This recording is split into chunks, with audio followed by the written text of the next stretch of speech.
Struggling with the message failed to send error on your iPhone? Don't sweat it. I'm here to help you sort it out. This issue can usually be resolved with a few easy steps. Let's dive into the troubleshooting process to get your messages sending smoothly again. Solution 1. Check iMessage settings.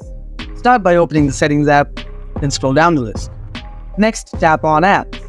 Then locate the Messages app. After that, tap on Messaging. Ensure that iMessage is switched on. If it's already on, try toggling it off, turn it back on. Tap on Send and Receive. Make sure that your iMessage is activated with your phone number or Apple ID. Go back to the screen. Scroll down again. Look for the option Send as SMS and make sure it's turned on. Solution 2. Restart the Messages app. Swipe up from the bottom of the screen, double-click the Home button to open the app switcher. Find the Messages app and swipe it up to close it. After that, restart your iPhone. Now check to see if your Messages app is working properly. Solution 3. Update iOS. Open the Settings app, then scroll down and tap on General. Next, tap on Software Update.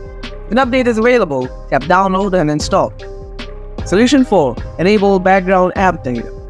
Open the Settings app, then scroll down. Next, tap on General. After that, scroll down again. Tap on Background App Refresh. Tap on it.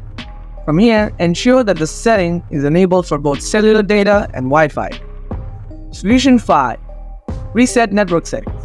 Open the Settings app, then scroll down and tap on General. Next, scroll down again and tap on Transfer or Reset iPhone. Tap Reset. Select Reset Network Settings. Keep in mind this will erase your Wi-Fi passwords. And that's it. Hopefully, these steps have helped you fix the message failed to send error on your iPhone. If this video was useful, please give it a thumbs up. If you have more questions or run into any issue, just drop them in the comments below, and I'll get back to you as soon as I can. Thanks a bunch for watching.